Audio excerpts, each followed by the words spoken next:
L'élégante maison blanche, avec ses fines colonnes s'élevant fièrement au bout d'une longue allée bordée de chênes, résonnait autrefois du rire de Clara, du doux tintement des verres de vin lors des soirées d'été et des brillants espoirs d'une famille qui commençait son histoire. À l'époque, chaque recoin recelait une promesse, chaque pièce un souvenir à créer. Mais ce jour-là, un silence pesant s'abattait sur le parc.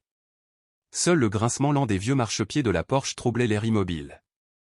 Alexandre Porter, 33 ans, s'était effondré là, terrassé par un chagrin si immense qu'il semblait l'engloutir tout entier. Sa chemise rose pâle, impeccablement repassée, contrastait avec la rougeur creuse de ses yeux insomniaques. Ses mains tremblantes serraient un mouchoir froissé, dernier témoignage des larmes qu'il ne pouvait plus contenir. Devant lui, sur une table en osier, se trouvait un petit cercueil étincelant en chêne poli. Son éclat reflétait le soleil ardent de midi, mettant en lumière le corps minuscule qu'il contenait. Emmailloté dans une couverture de lin blanc, l'enfant pour lequel il avait prié de toutes les fibres de son être gisait immobile, une réponse à des années d'espoir, tragiquement brisée. Alexander, magnate de l'immobilier autodidacte qui avait bâti un empire, passant de terrains vagues à des quartiers prospères en moins de 10 ans, voyait désormais chaque contrat, chaque distinction perdre tout leur sens. Pas sans Clara. Pas sans leur fils.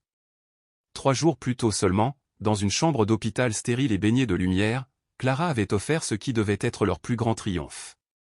Après 2 fausses couches déchirantes et d'innombrables prières murmurées dans l'obscurité, elle avait serré la main d'Alexander et murmuré « Bientôt, nous serons 3 », les yeux brillants de joie. Mais l'accouchement tourna au cauchemar, une hémorragie soudaine, une confusion frénétique parmi les infirmières. Alexander avait arpenté le couloir au linoléum usé, chaque pas s'annonçant comme une terreur.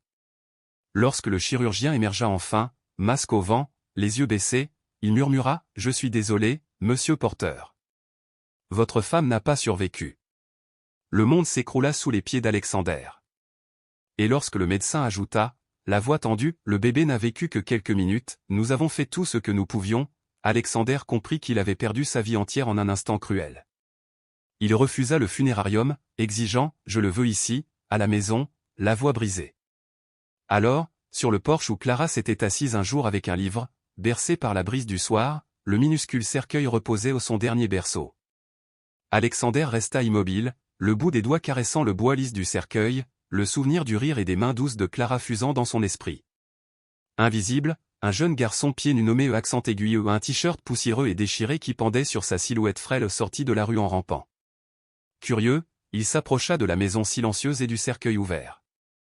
D'abord, il observa la scène avec des yeux écarquillés d'étonnement.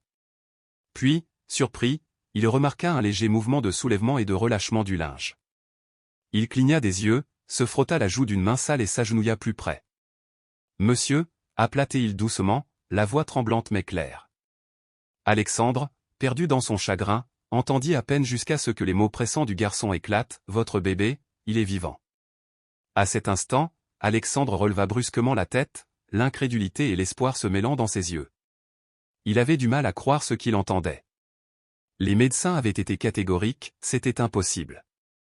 Il bouge, insista Élie d'une voix pressante en désignant le petit cercueil en bois. Je l'ai vu respirer. Le cœur d'Alexandre battait si fort qu'il avait l'impression qu'il allait éclater.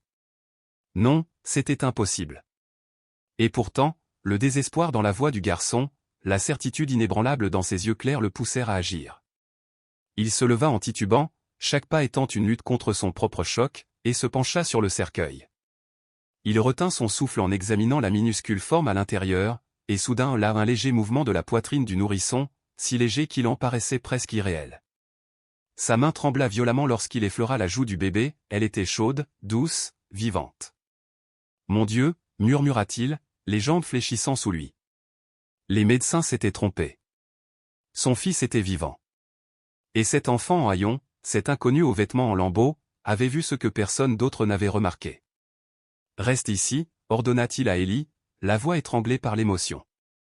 Il chercha son téléphone à tâtons, ses doigts glissant sur l'écran tandis qu'il composait le 911.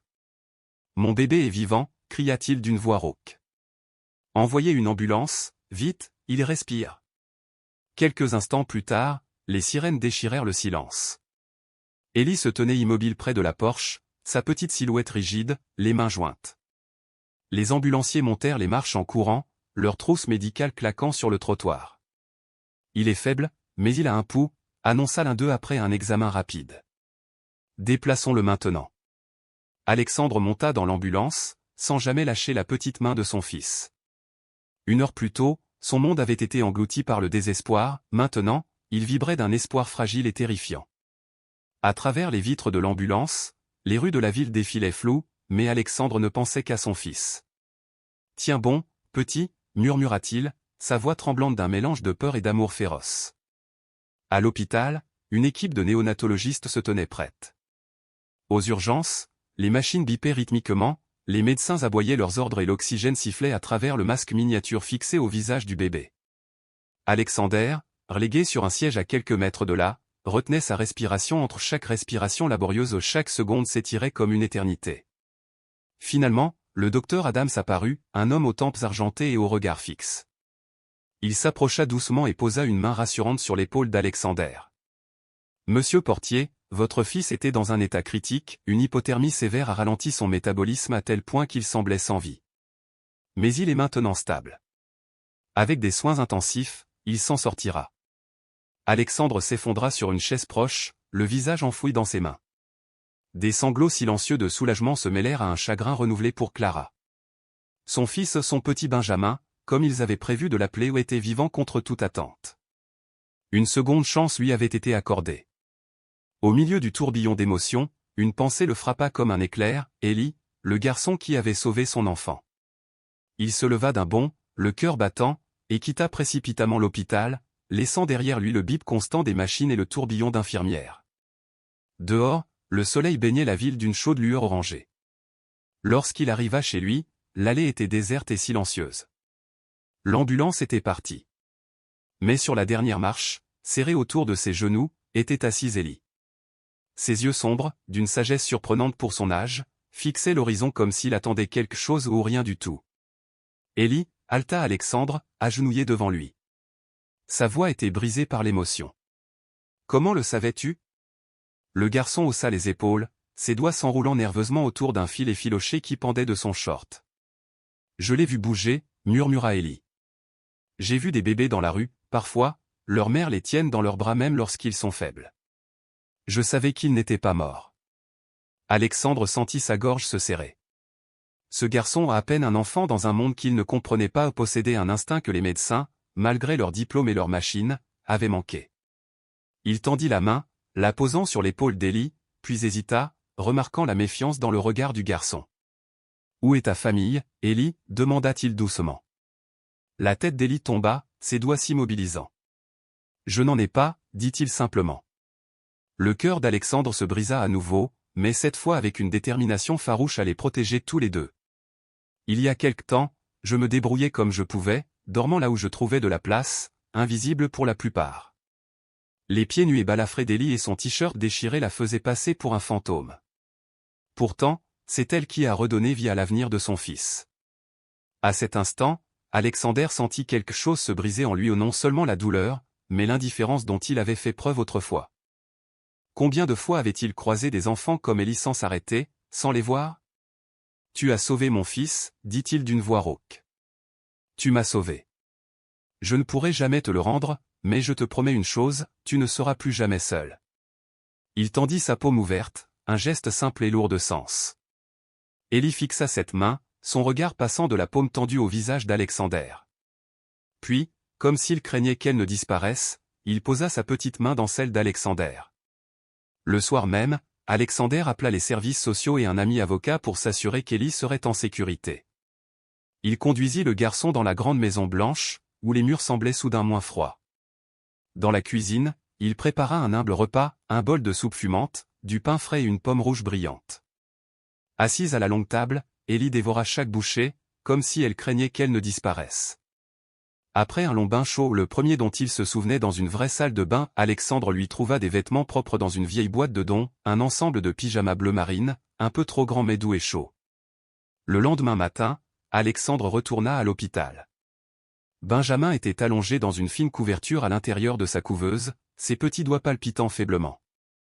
Les médecins étaient optimistes, ses constantes s'amélioraient d'heure en heure. Alexandre se pencha et murmura « Tu es mon petit miracle ». Des larmes coulèrent sur la vitre froide, mais pour la première fois, il sentit l'espoir transpercer sa tristesse. Plus tard, assis près du berceau de Benjamin, Alexander parla doucement à Ellie, une main posée sur son épaule. « Je veux que tu restes avec nous, pour toujours, si tu es d'accord. » Les yeux d'Ellie s'écarquillèrent, brillant d'une émotion qu'il ne parvenait pas à nommer. « Tu veux dire vivre avec toi comme une famille ?» Alexander hocha la tête, la voix ferme malgré les larmes. « Oui. Tu mérites un foyer. Tu mérites une famille. Tu as sauvé Benjamin, et tu m'as sauvé. » Ellie cligna rapidement des yeux, comme pour chasser un doute invisible. Puis, pour la première fois, un sourire timide illumina son visage, révélant une fossette sur sa joue gauche. « D'accord, » murmura-t-il. Dans les semaines qui suivirent, Alexander se plongea dans les démarches administratives, avec l'aide de son avocat et des travailleurs sociaux, entamant ainsi la procédure d'adoption. Ce ne fut pas simple, formulaire, entretien, question sur l'éducation de 2 enfants seuls après la mort de Clara. Mais chaque fois que le doute s'insinuait, il regardait Ellie apprendre à lire avec un professeur particulier dans le salon ou Benjamin prendre des forces dans son lit d'hôpital. C'étaient ses raisons de persévérer. La grande maison blanche reprit peu à peu vie. Les petites voitures d'Ellie et le ballon de foot qu'Alexander lui avait offert jonchaient le sol. Benjamin, rentré chez lui après un mois de néonatologie, dormait dans un berceau près de la fenêtre, bercé par le chant des oiseaux que Clara aimait tant. Ellie, désormais inscrite à l'école du quartier, portait un sac à dos tout neuf et des baskets blanches qui scintillaient au soleil. Il parlait peu de son passé, mais parfois, le soir, il partageait des bribes de vie dans la rue, les nuits sous les ponts, les repas à la poubelle, les regards effrayés des passants. Chaque histoire renforçait la détermination d'Alexander à lui offrir un avenir. Un jour, alors qu'ils étaient assis dans la Porsche même où tout avait changé, Ellie demanda soudain, « Tu crois que Clara serait heureuse ?» Serrant doucement Benjamin contre son épaule, le cœur d'Alexander se serra. Il vit le sourire de Clara, les mains posées sur son ventre. « Oui, Ellie, » répondit-il doucement. « Elle t'aurait aimé. Elle aurait dit que tu étais notre ange. » Des mois plus tard, lorsque ses amis ou ses collègues lui demandaient comment il avait surmonté une telle tragédie, il souriait simplement, une lueur nouvelle dans les yeux. « Un petit garçon sans abri m'a redonné la vie, » disait-il. En regardant Ellie courir dans le jardin avec un cerf-volant, ou en entendant Benjamin roucouler de bonheur dans ses bras, Alexander savait que malgré la douleur, il avait trouvé une famille ou une famille née d'un miracle dans une Porsche. Si cette histoire vous a touché, n'hésitez pas à aimer et à vous abonner pour découvrir d'autres récits inspirants. Dites-nous dans les commentaires d'où vous la regardez et quel passage vous a le plus touché. Restez curieux, restez connectés et à bientôt pour une nouvelle histoire.